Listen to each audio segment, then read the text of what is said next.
And welcome to Catholics Coast to Coast. I am Ace McKay, where as we celebrate the holidays together, because Thanksgiving's coming quickly, we're spilling into Advent, and it is an awesome time of year, especially as we grow our faith and look for ways to connect deeper into our walk with God. So we'd like to take a spotlight on what's happening in those conversations at Podcast Central. When you go to EWTN.com/podcast, you can find all that you hear each week on Catholics Coast to Coast. And before we dive into this week's conversations, let's get our look at the Mass readings as we get our look at the Word on the Word. Last weekend, I made cookies with my sister. Nice. What kind of cookies? Chocolate chip, and they were delicious, but I had to go to the store first because we were out of flour. Oh, well, you know who else almost ran out of flour?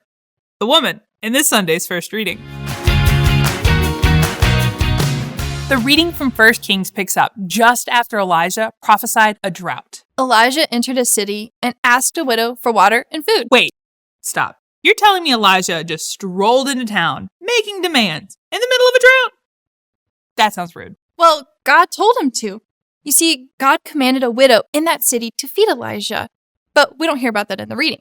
Oh, so he was just responding to God's call. Yeah. And the woman only had enough flour to make one loaf of bread for her and her son. She literally said that they would eat it and then die. That's a lot to process. Well, Elijah told her not to fear, but to make bread for him first, because God promised that they would not run out of food until the drought ended. He sounds pretty bossy, but maybe he's inviting her to be more faithful? Right. You can talk about having a virtue all you want, but you have to take the opportunity to act on that virtue to know if you really possess it. The woman did exactly what Elijah said, and the whole household ate for days. This week, we challenge you to ask, how is God inviting me to be more faithful? And catch us next time here on EWTN. Bye. Great reflections as we continue to learn how to be thankful through the month of November. You want to find out more on God's Word? Word on the Word available at Podcast Central when you go to EWTN.com/podcast or subscribe wherever you like to stream. First conversations this week, checking in with the Magnificat, as from an early age, Holly Linger had a strong faith and a powerful encounter with God, and through the years and many circumstances, she had challenges in her faith that even led to a point where she really had a rediscovery of the healing words from Mother Teresa and Padre Pio. So she shares her story this week with the Magnificat on this week's Catholics Coast to Coast. Welcome to the Magnificat podcast. We are an international ministry to Catholic women. Throughout this series, we will pray together, share insights, and hear amazing testimonies, typically from women of faith who have been touched by the power of the Lord in their lives. This is a decidedly Catholic podcast, and in this series, you will hopefully learn more about the Catholic faith, God, the Blessed Mother, and much more. Thanks so much for joining us. Now let's listen to a great program.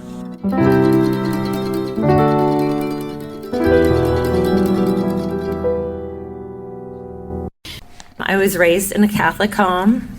My mom and dad took us to church every week and gave me a great faith from the very beginning. I'm so grateful for that.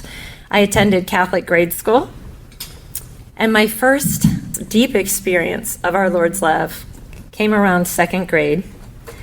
I will only explain it to you this way. I had just finished my prayers, and I felt an intense love of God for me through our Blessed Mother. And I wouldn't know how much that would mean to me until later in life. When I was in 8th grade, my family experienced a tragedy where our next door neighbors and good friends of my parents were killed in a plane crash. And I remember thinking how quickly life can change. We had to move, and I had to switch schools. And I remember at that point in my life really praying a lot. I was kind of at that awkward phase of life where you're middle school to high school age, and I had to make all new friends. And I'm just grateful for the faith I did have at that time, because it helped get me through a lot of things that I was seeing that my parents were struggling with and that were going on in the home with children who had lost both parents. So my parents took in 3 children, and the family dynamics were Went from me being the youngest of 3 kids to me being at home. My 2 older brothers took off. They went to college, and so it was me and these 3 young kids that had lost both parents. And I just really am so grateful at that point in my life also for music. So I got really interested in Amy Grant and Michael W. Smith, Stephen Curtis Chapman, and I would listen to that. It would speak to my heart. Like, I knew that God's love was there, and I didn't understand everything that was going on in the home, but I knew that God was there for me. Then I went to college and I met my husband, Tim. And Tim was not Catholic. He was Protestant, and he grew up going to the chapel in Akron, and he had a very strong faith, and I was very impressed. We ended up having a lot of conversations, and I was so impressed with his knowledge of the Bible. And I was like, wow, and family really challenged me about my Catholic faith. And I didn't have all the answers at the time. I didn't understand why I believed some of the things that we believed as Catholics, but I knew I loved Jesus, and I knew that God was there for us. And I just saw this young man who loved God and really knew his scripture. So we ended up getting married in the Catholic Church, but shortly after, he was in the Navy, and we moved down to Florida, and I started attending a Baptist church with him. During those early years of marriage, we ended up having 2 miscarriages, and then I got pregnant with our firstborn son, Jacob. And this is really where the story starts to turn for me.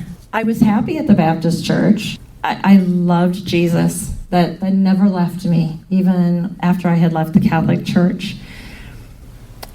But there was something deep inside of me that was wondering, like, is this really where I'm supposed to be? When I got pregnant with Jacob, we thought everything was going fine. I was excited because I was 12 weeks along and I hadn't miscarried.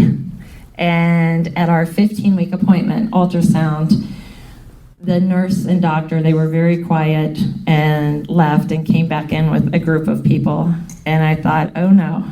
And it turned out they didn't know what my son had, but they knew there were a lot of problems.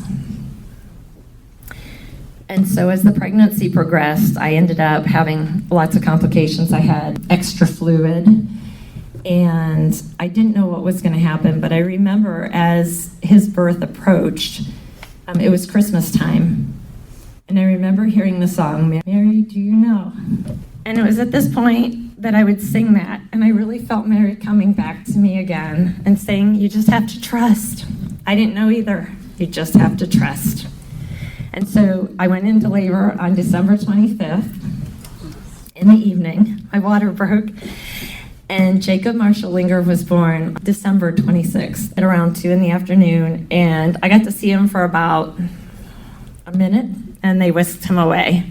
We knew after several weeks in the NICU that the doctors, they were perplexed. They still didn't know what he had. They were trying to figure it out. They were working with genetic specialists. This whole time I am going to the NICU and I'm visiting and spending as much time with him as I can. And there was this nurse that he had, and her name was Holly. And she had a book sitting on her table next to his little isolette. And it was Mother Teresa. And I was curious, and I asked her, I said, what are you reading? And she said, I love this book. Mother Teresa takes care of the poor and the sickly. And she said, I read this because it helps me to be able to do my job. And I admire her. And it was at this time that I started to have conversations with my husband about getting Jacob baptized. Now, at the time, Baptists, they don't baptize their children. And so I told Tim, I said, I've been praying about it, and I think we should have Jacob baptized. And he said, I agree, which shocked me. Like, I was not expecting that answer. And so we went and talked to the hospital chaplain. And the hospital chaplain that spoke with us had us fill out a form. He wanted to know our background. And I had put on there, I was formerly a Catholic, and my husband put on there he's Protestant. The day came where the chaplain came to baptize Jacob, and he shows up and he said, so I read your papers that you filled out, and he said, my good friend at the hospital here is a Catholic chaplain. He said, so I got holy water from him. So it was blessed Catholic holy water that Jacob was baptized with. And I just look back on that and I see God's hand in that situation. Jacob passed away when he was 3 months old, and it was hard, but I knew I had to keep trusting God. I didn't know exactly what was going to happen with our faith because Tim and I were both changing. So shortly after Jacob passed away, my husband, who had been in the Navy, he interviewed with a medical company, and he comes out of that interview, and I looked at him and I said, "We're moving so you can work for this company, aren't we?" And he said, "Yes." And it was in Minnesota. And I didn't know a soul in Minnesota. And all I wanted to do was go home and be near my mom and dad and family. But I went to Minnesota because that's the beauty of marriage. It's for better or for worse. And I saw the light in his eyes. And he said, "I feel called to do this job because it was a company that makes heart devices.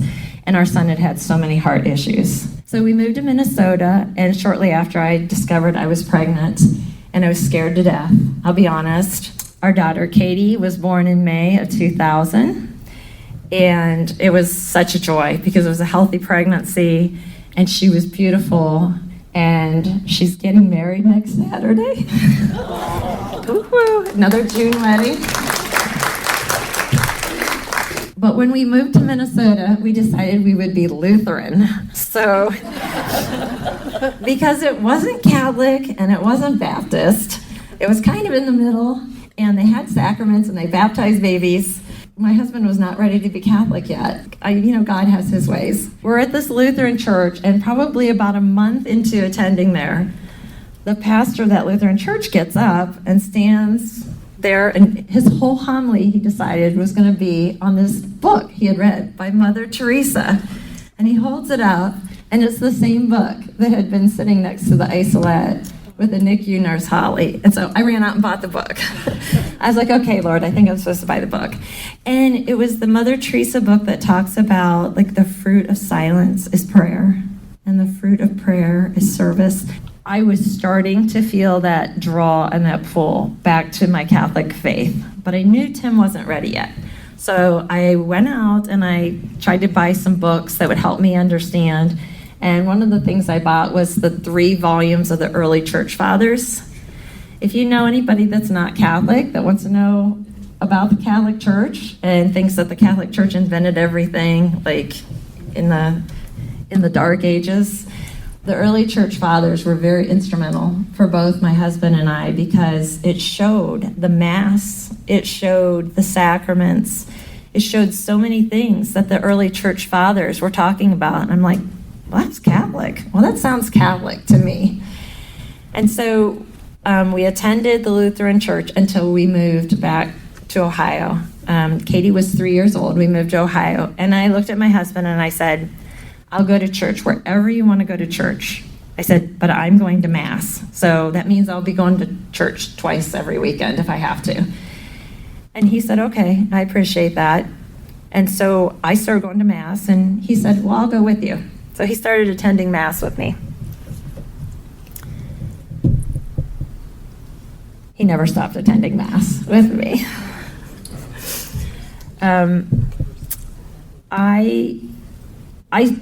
It was so beautiful how I look back and I see how Jacob really was instrumental, how Jesus used that to show me the gift of baptism. And it's one of the initiation sacraments in the Catholic Church.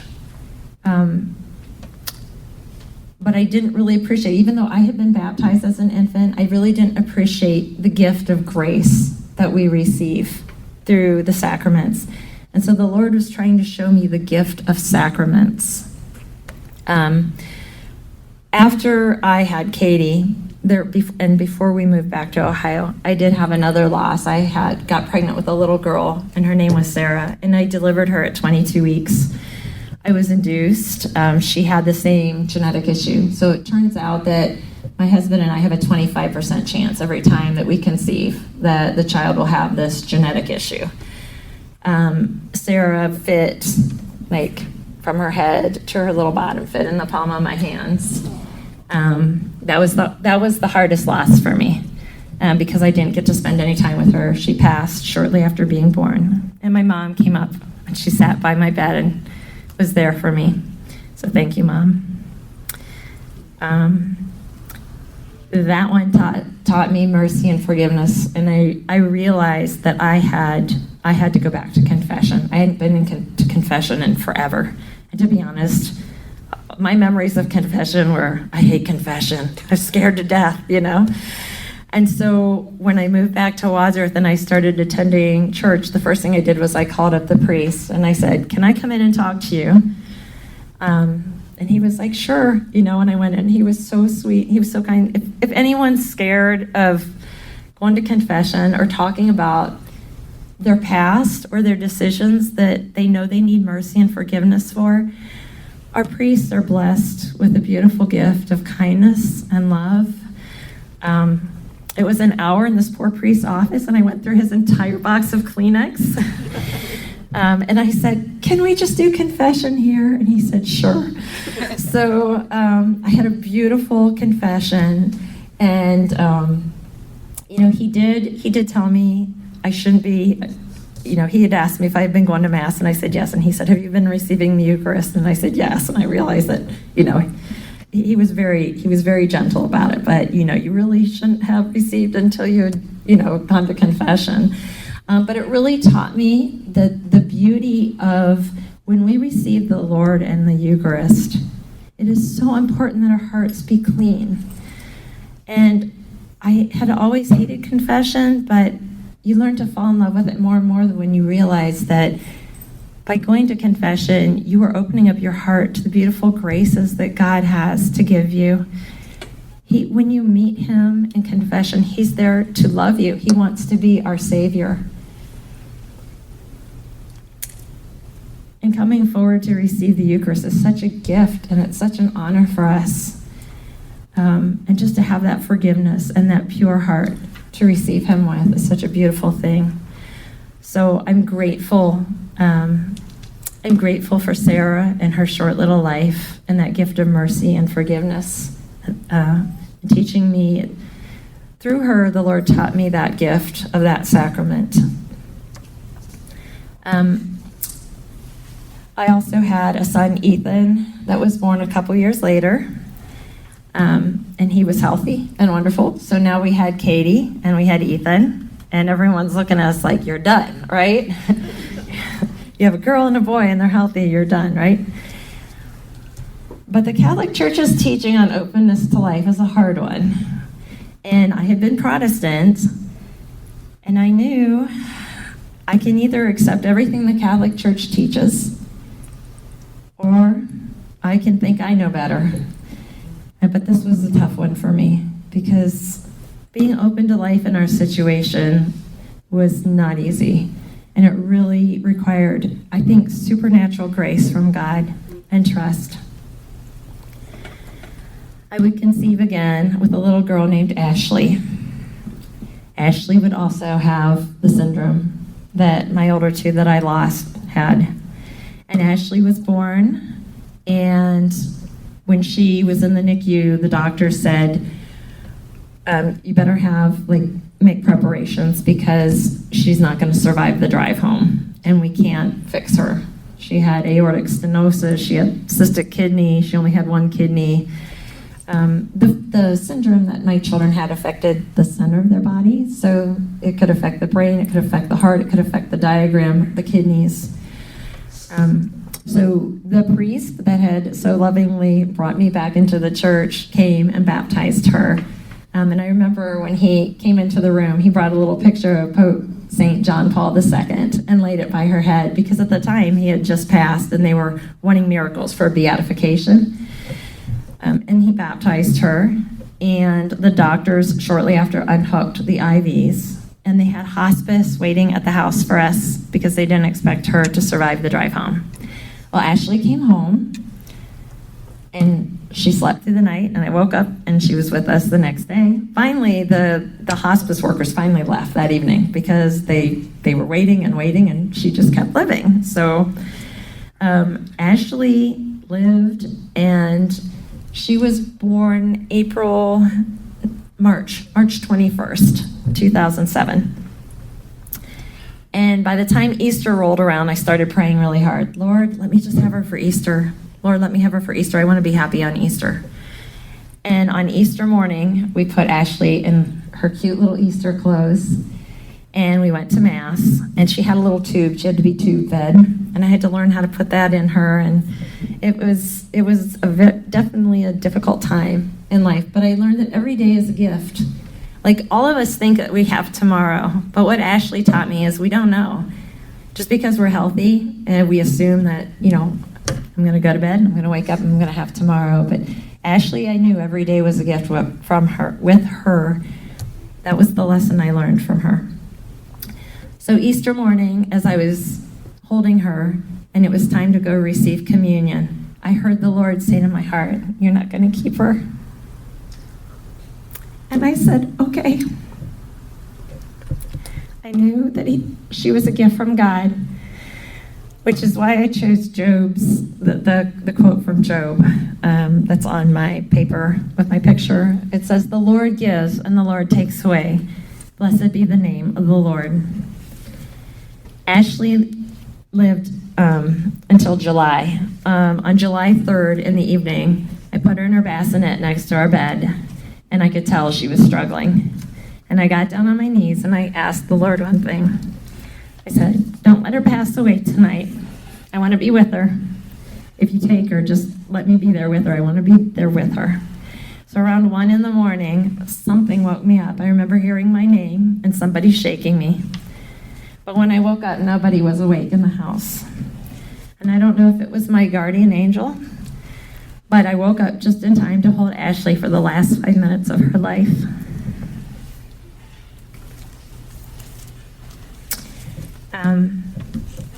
It was such a beautiful gift to me that God would answer that prayer and give me that time with her.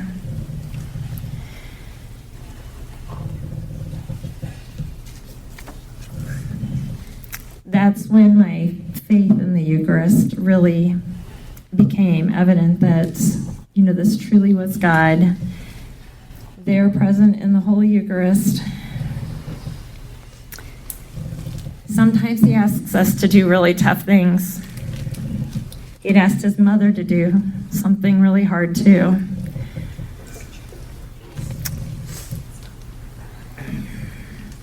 And sometimes we don't always understand why he asks us to do the things he asks us to do. But he does ask us to trust him, that he loves us, he's with us on this journey, he'll never leave us alone.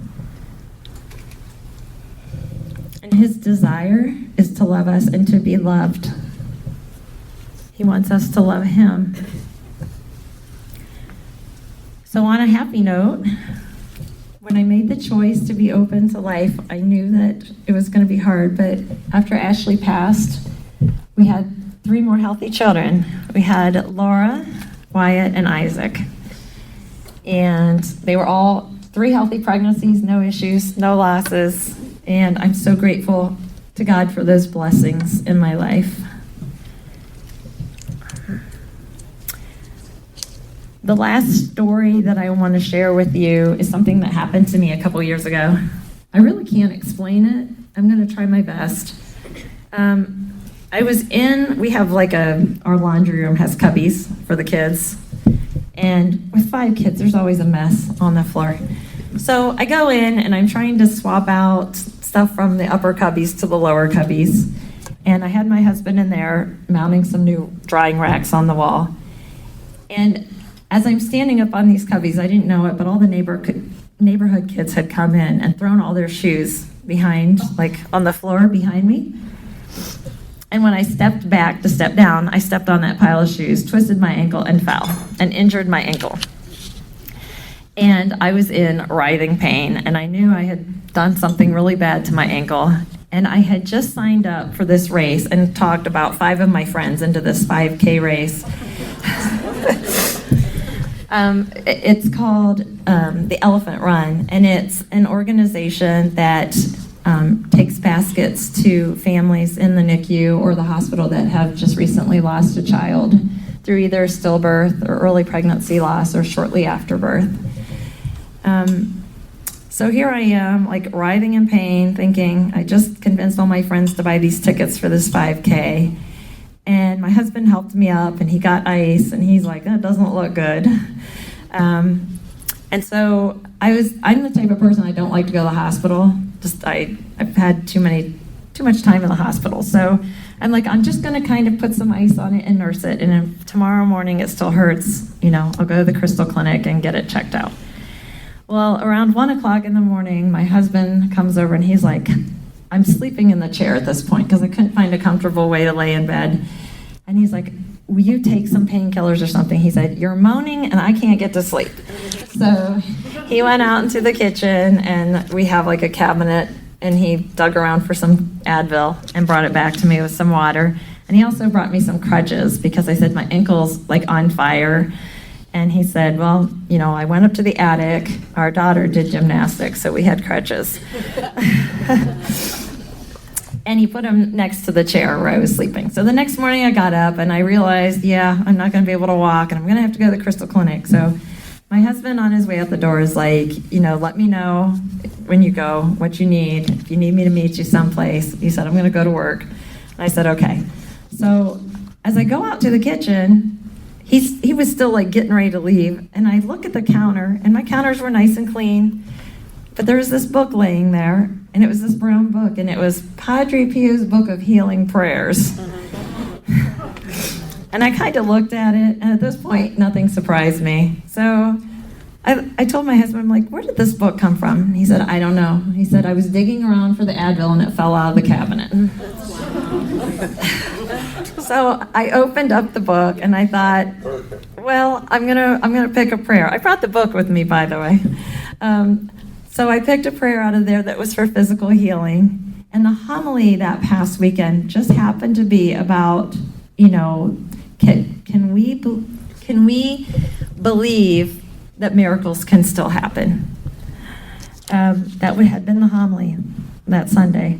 And so I put there was this little like brown round cloth piece that was laminated on the front cover of the book, and it's a relic from Padre Pio. So I just laid it on my ankle, and I'm kind of like bent over, like trying to read the book and hold this thing on my ankle. And all I can tell you is I felt a lot of warmth in my ankle, and I leaned the crutches against the counter and started walking and was like, what? Like, my ankle doesn't hurt.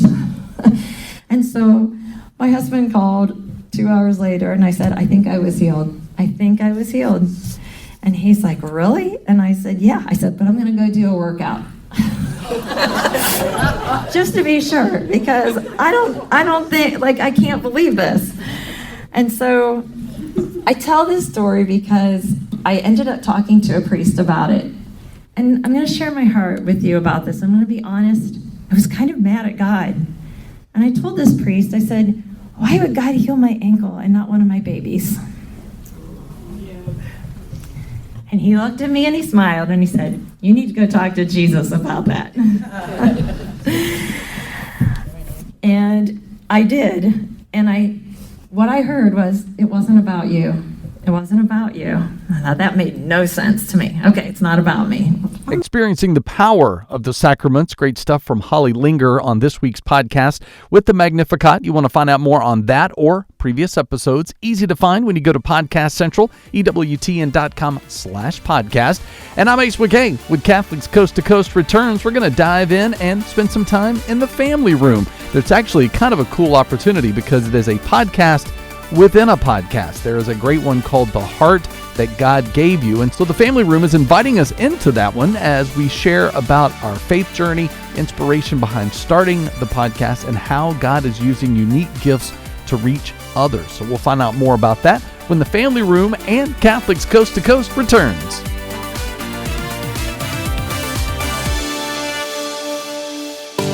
If it's central to the faith, you can find it on EWTN Podcast Central, featuring the best of EWTN radio, as well as faith-filled podcasts from our friends and affiliates across the nation, all in one place, all free. The destination for great Catholic audio programming is EWTN Podcast Central. It's like podcast heaven. Visit EWTN.com/radio/podcasts today.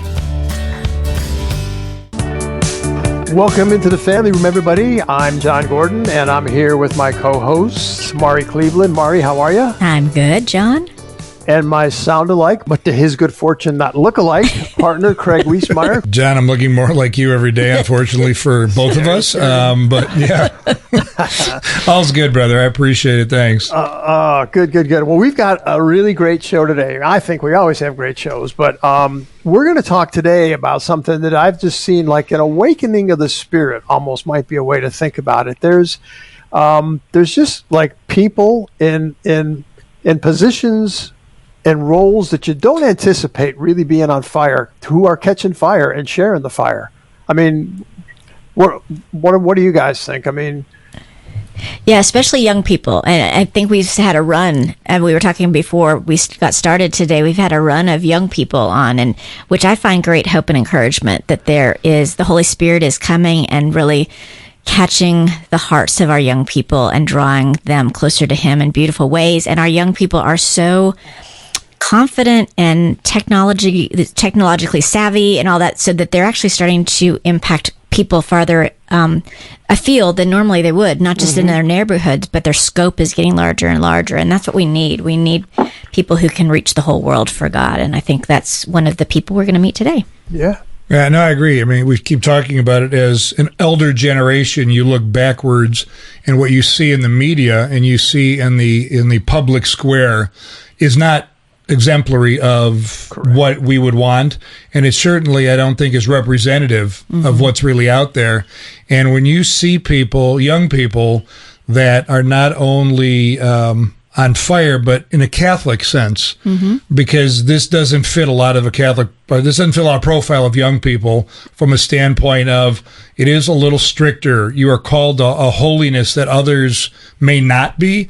And I think to have a Catholic perspective from young people, I think is amazing. And I think, Mari, to your point, they're far outreaching anywhere we would because of social media and because, frankly, they're more bold than I was at 22, 23, 28 years old. And, so I appreciate that. Sharing their faith. Okay, so I'm very excited because, and I've got to be careful because I'm going to call her sweetie or honey, and she's going to call me Miss Mari because we've known each other for a long time. So she doesn't have to call me Miss Mari anymore. She's all grown up. And so I want to introduce you guys to Amelia Bilski. And Amelia, I've known since she was, I guess, a sophomore in high school, I think. Yeah, long time. Yeah. Yes, she is an Atlanta native, and she went to Blessed Trinity with my kids and played softball with my daughter, and is also the confirmation sponsor of my daughter. So I kind of know her heart of it, which is wonderful. She's also a graduate of LSU, and she was a Life Teen missionary for 3 summers. Life Teen loved her so much that they actually sent her all over the country as a Life Teen missionary. And she currently teaches freshman theology in Louisiana at Mount Carmel Academy. And I'm laughing because Amelia and Lily's softball coach was their theology teacher freshman year. So it's pretty cool that Amelia is doing what Coach G did as well. So God is just, I'm sure, just laughing, and it's so fun.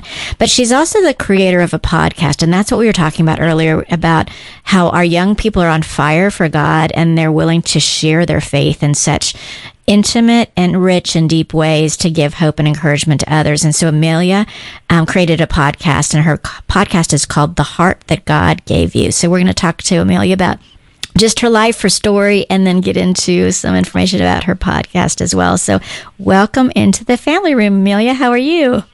I'm so good. It's so good to be here. Thank you all so much for having me. We are glad to have you. And Amelia, we like to start, and our listeners like to hear about the faith journey of our guests. But because of the nature of your podcast, The Heart That God Gave You, I thought it would be cool if you could share with us a little bit about the heart that God gave you. Yeah, of course. Yeah, as I think about this, I think the one word that comes to mind is gentle. And then also just, I hope and pray that it's a heart just full of love for God himself and for his children. One time my spiritual director we like to pray with like the garden a lot and just imagery of the garden. And she was talking to me about just like my heart and like being like a tree, with like a bunch of branches that just like allows just like souls to rest. And I hope and pray every day that that's kind of what I can be for people is just like a wellspring of God's love where they can just come and receive and also just to rest there. Oh, that's a beautiful image. I like that. Souls to rest. Yeah, no, that's awesome. And obviously, when you look at the formation of somebody's heart, you're born with one, but our parents tend to influence our hearts a little bit and influence our faith journeys.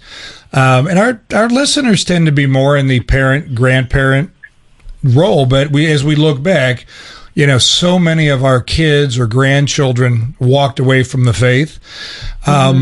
Share with us what your parents, how they helped shape you in a positive way, but also what they may not have done in a positive way that could have turned you away from your faith, right? So what did they do and what didn't they do that you would look to and say, yeah, I would mirror that if I were somebody else?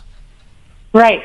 Yeah, this makes me realize how much I miss them because they're in Georgia still, but I'm in New Orleans now. So I definitely miss them dearly. And just like, I think being away from them now has just continued to like make me love them more and be so grateful for them. And I think just looking back on my life in regards to my faith, the one thing I always think about is they were just very adamant about sending us to Catholic school, which I'm grateful for, and funny now that I actually work at a Catholic school. But I just like remember them being very like, they wanted that so badly for us.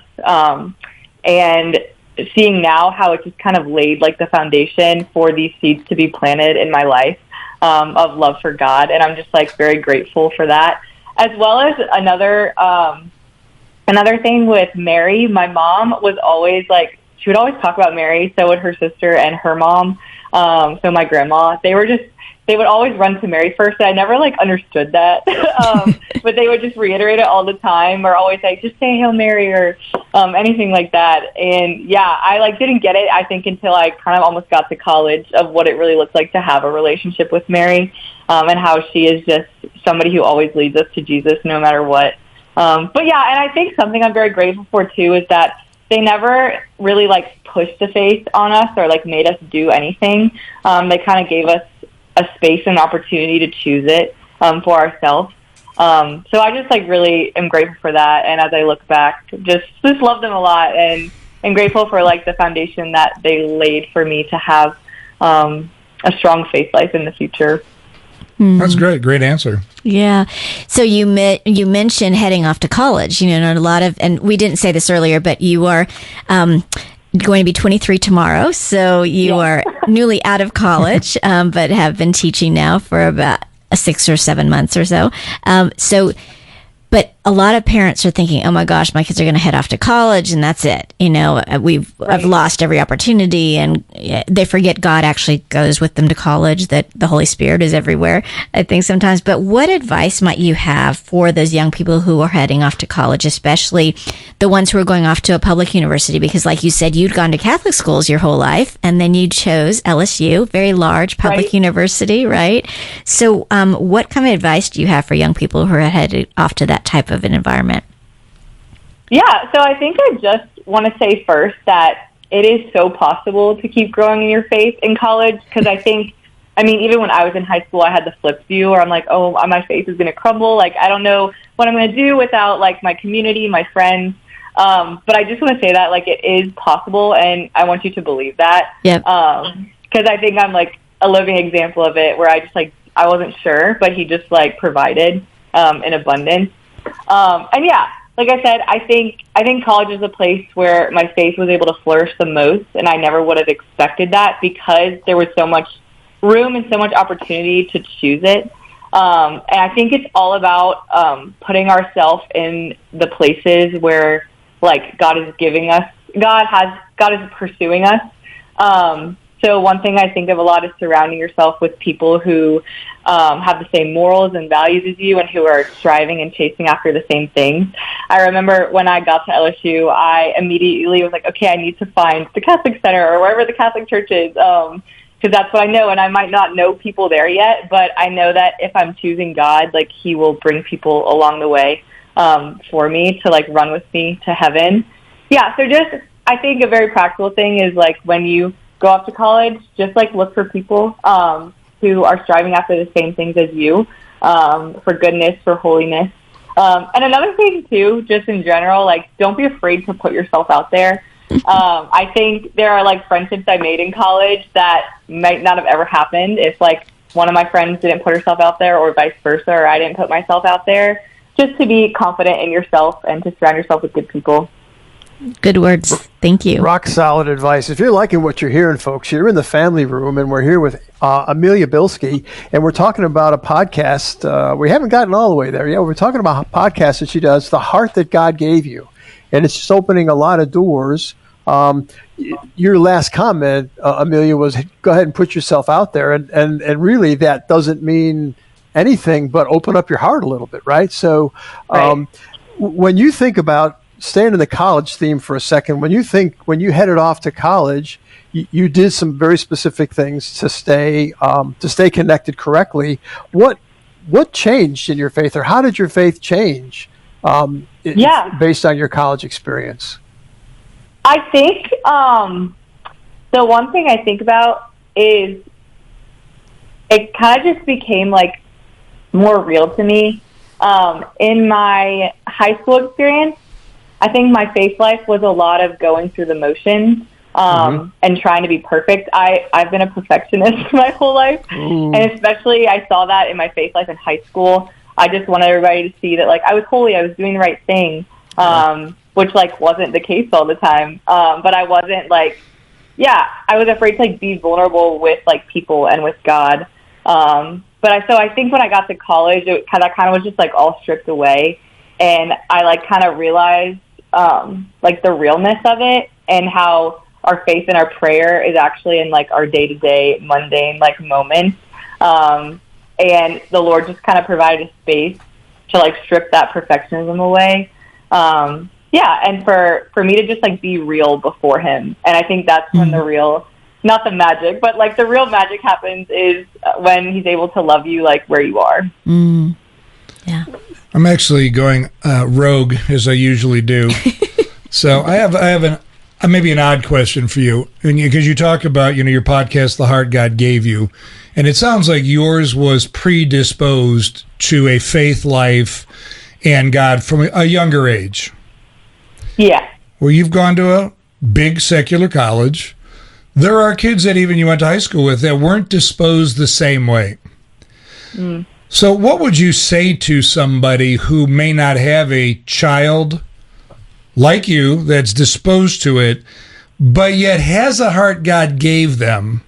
And how would you advise that particular parent of your kid going off to college that might make them have hope versus, okay, we're done. He's over, she's over. They're going to, what I mean. That makes sense? Yes, that's a great question. And my immediate thought was St. Monica.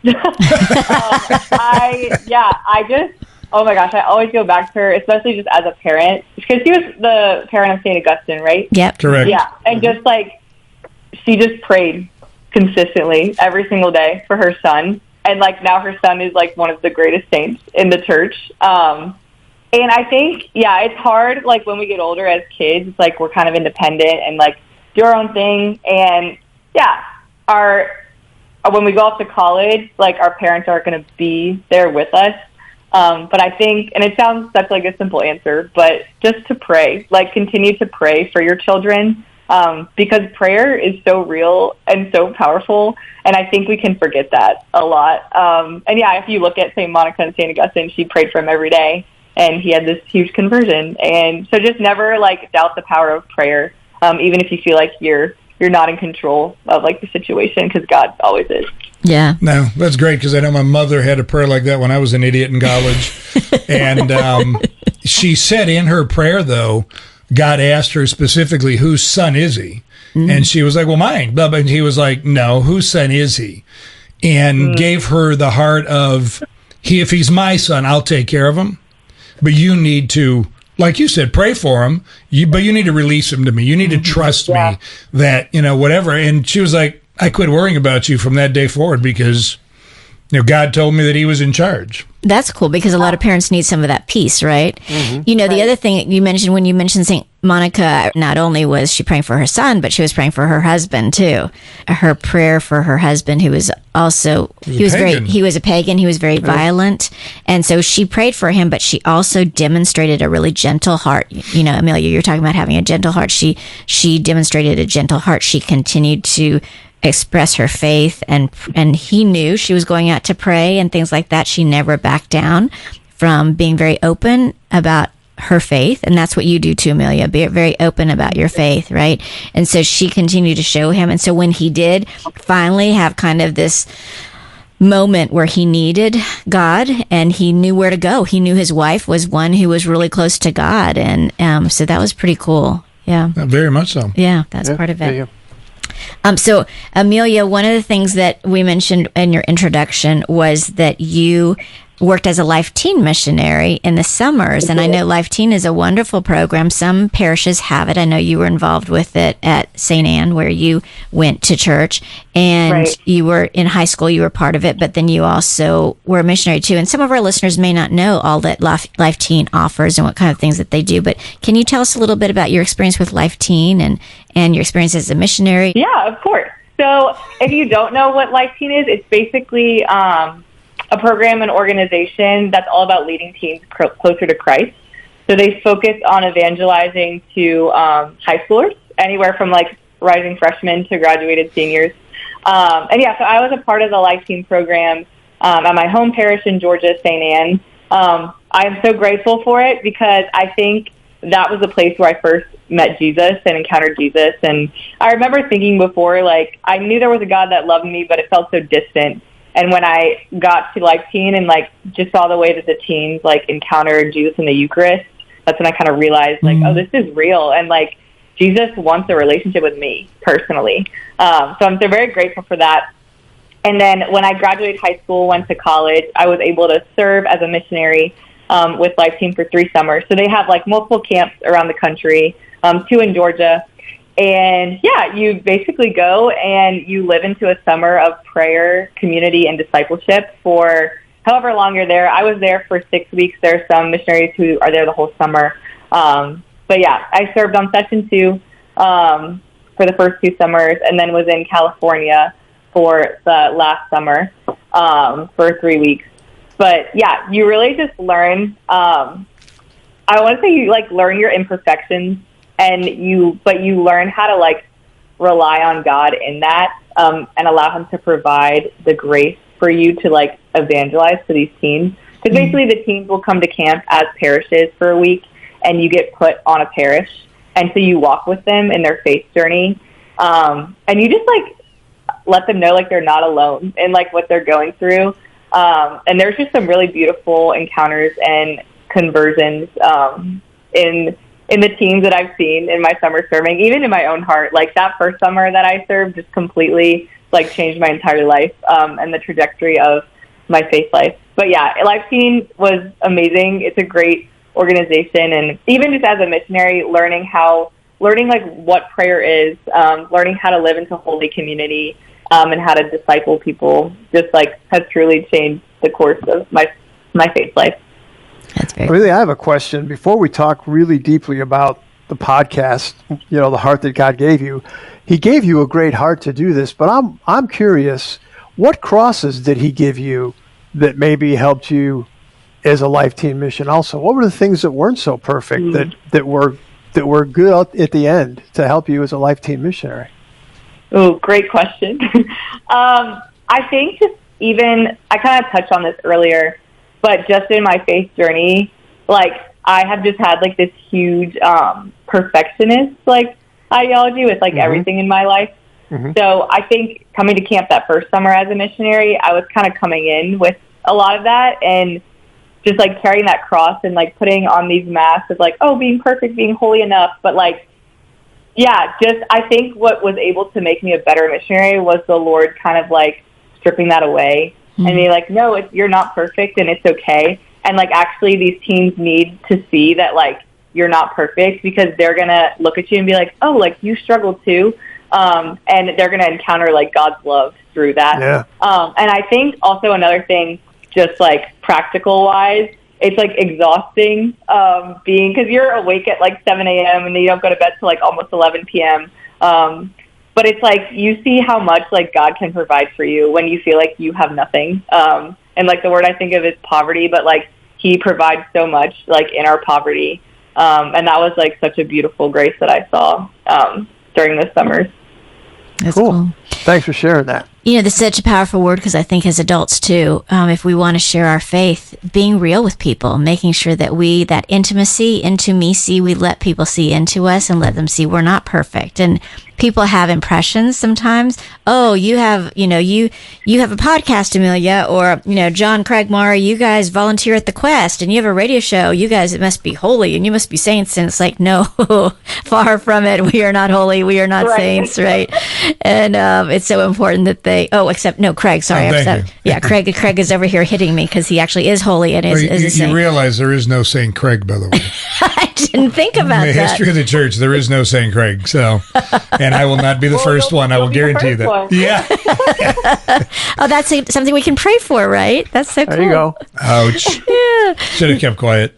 No, but Amelia, when you were saying that about bringing your crosses in, it is interesting how I had somebody the other day, they were praying for me, and they said, I have this impression that you're like carrying a cross. Do you want to keep carrying this cross, or do you want to give it to Jesus to carry? And I was like, ooh, wow. I'm trying to do it on my own, right? I'm trying to carry all this on my own. I'm trying to, so it's so good for us to think about that. So just tell us more about, why did you start your podcast, and how did you come up with the name, The Heart That God Gave You? What a beautiful name. So why'd you start it, and how'd you come up with that name? Yeah. Okay. So I think ever since I say little, but I'm kind of talking like high school maybe, I'd always like had this dream to be a Catholic speaker. Like, I don't know why. It was just always there. I enjoyed like talking in front of people, but most importantly, sharing my faith. So it was always like there, and the Lord would kind of always bring it up and remind me. I was like, I don't have the tools to do that. I don't have time to do that. You know what I mean? But yeah, I think it was the summer after my junior year of college. I had a lot of time before I left for camp in San Diego, so like all of June. And I was just home with my parents, just kind of resting.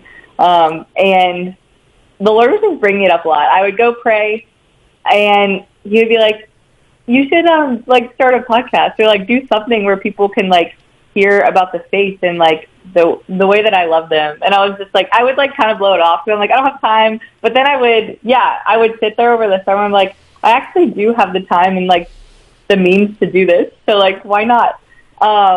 And so I, little by little, just that summer, especially, I think it was June, just kind of like piecing it all together and seeing how it would work. But yeah, it was like all the Lord's grace. And also I also forget too, just like being able to respond to that, because I would brush it off in the beginning, but like the Lord will come through like when we respond to Him in those things. So. And how did you choose the title? So I realized that the way I encounter the Lord a lot is through the hearts of other people. First and foremost, definitely through prayer, but just like in talking to other people, I think every person shows an aspect of His heart that no one else does, because we're all created uniquely. So I've come to know the Lord a lot in different ways, just through the hearts other people have, and that's kind of what I wanted to show in the podcast. That's really nice. That's deep. Yeah, that's is. Deep. I was going to say, that's something we could each camp on, right? I could sit here and think of each one of you and what part of God's heart you demonstrate. That's pretty cool. It's what a great manifestation of the whole concept, created in the image and likeness of God, right? This infinite heart of love. Yeah, wow. Definitely. But I'm seeing 23 and I'm hearing 53, 63. I mean, the depth of wisdom is impressive. I warned you guys. Pretty cool. Okay, and I'm going to mention one thing too, is that you also shared your dream, because I know that didn't your dad like start buying you equipment or something to get you started? He did. He's been the best. He has helped me so much in the start of it. He bought me like the mics and everything, and yeah, he's awesome. There is power in storytelling, being vulnerable, and how young Catholics are stepping out in faith to make a difference. Great stuff this week from the Family Room and our friends at the Quest in Atlanta. You want to find out more on this show or others that you might have missed, just go to Podcast Central at EWTN.com/podcast. And you can also stream your favorite podcast wherever you like to stream. Just know EWTN makes it simple for you with On-Demand and Podcast Central. I'm Ace McKay. That's going to do it for me this week. I'll see you again as we continue to let God define who we are. And we'll do it again with Catholics Coast to Coast.